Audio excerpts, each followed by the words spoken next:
On m'a dit qu'il y avait des néophytes, des jeunes pousses, alors j'essaie de les distinguer en pensant qu'ils sont peut-être encore un peu mouillés de leur plongeon baptismal, mais je les vois un peu secs. C'est peut-être soit parce qu'il a fait très chaud, ou parce qu'ils sont restés bien chez eux quand l'orage est tombé cette nuit. Il paraît qu'il a plu cette nuit. Toujours est-il, c'est que c'est toujours une joie de célébrer, de se replonger chaque dimanche dans la mort et la résurrection du Christ. Je sais aussi qu'il y a certains d'entre nous qui se préparent à être embrasés, brûlés par l'Esprit Saint, et j'espère qu'ils nous brûleront aussi un peu nous, qui sommes brûlés depuis plus longtemps.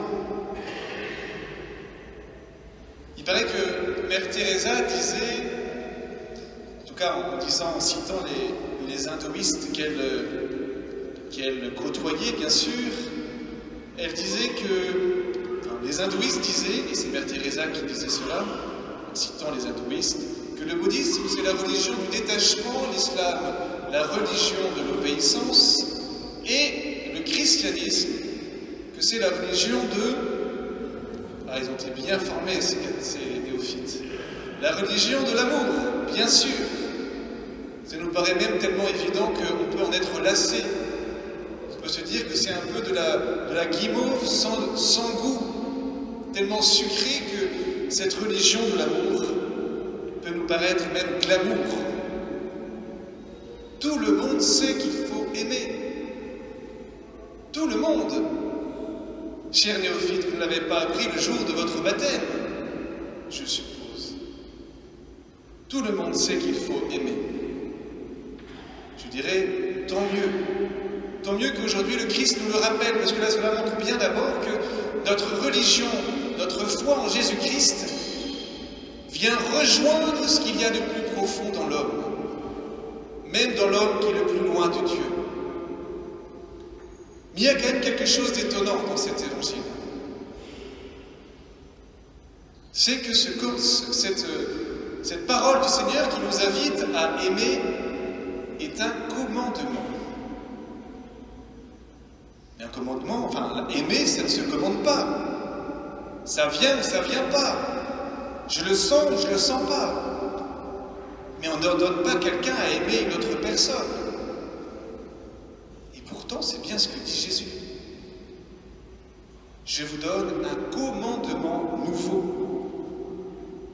Comme si ce n'était pas une option. Comme si ce n'était pas quelque chose que l'on attrape comme on attrape une maladie, le Covid. En fait, je crois que c'est un commandement.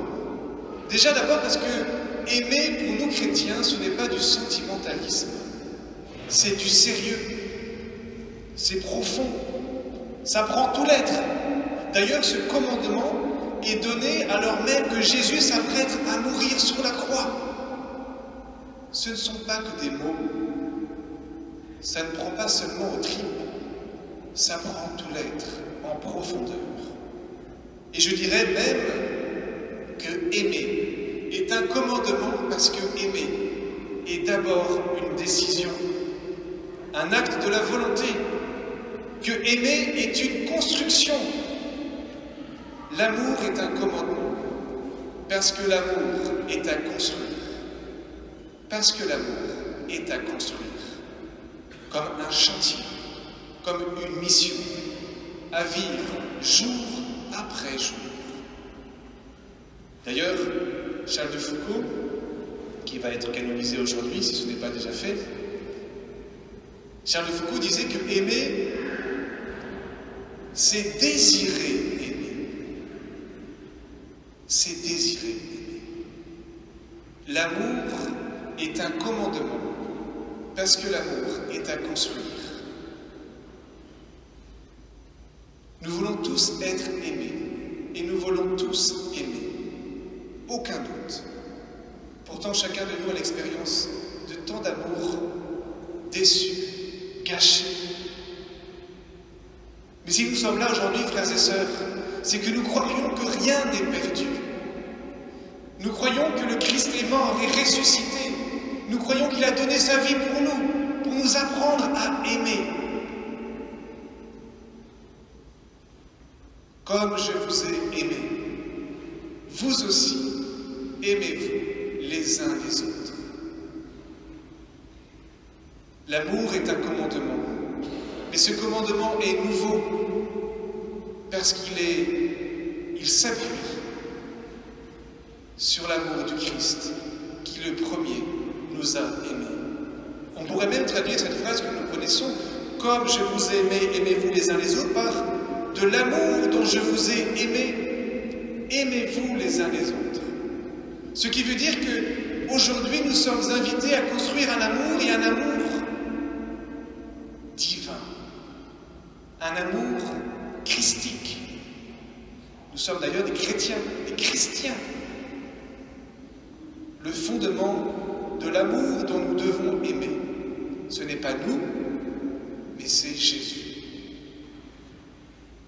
Alors c'est pour ça que nous sommes là aujourd'hui, pour venir puiser à l'amour, pour aimer. Alors si nous voulons aimer, nous comprenons qu'il nous faut chercher celui qui est l'amour, qu'il nous faut le chercher sans cesse, mais aussi se laisser trouver, parce que le Christ nous cherche d'abord, avant même que nous le cherchions, il me cherche. Et le jour de mon baptême, il m'a trouvé, mais il me cherche encore et encore. Alors, allons-nous le chercher nous aussi en retour? Allons-nous le chercher comme la perle précieuse, comme le point focal de toute notre vie? Nous savons que notre vie ne peut plus ne pas s'appuyer sur le Christ, sur l'amour du Christ, pour que cet amour soit solide. Ce n'est pas mon amour avec un peu l'aide de Dieu, mais c'est l'amour de Dieu qui doit vivre en moi. C'est moi, c'est lui avec moi. Alors, chercher le Christ, chercher à fonder, à construire ma vie sur l'amour du Christ, c'est du sérieux, c'est radical, c'est se décider à le suivre. Nous sommes là avec le Père Jean-Marie Marat, mais avec aussi, vous les avez vus derrière l'autel, une bonne vingtaine de jeunes qui ont décidé de prendre au sérieux cette parole de l'amour, qui ont décidé de la prendre au sérieux et de fonder leur vie sur le Christ comme source de l'amour, comme source du don de leur vie, pour aimer comme Jésus aime. Et c'est alors qu'ils ont décidé, pour cela, de discerner leur vocation, pour discerner comment vivre cet amour reçu du Christ, comment le vivre aujourd'hui dans notre monde, à la suite du Christ. C'est cela, fonder aussi sa vie sur l'amour. C'est discerner aussi sa vocation. C'est apprendre à aimer comme Jésus aime.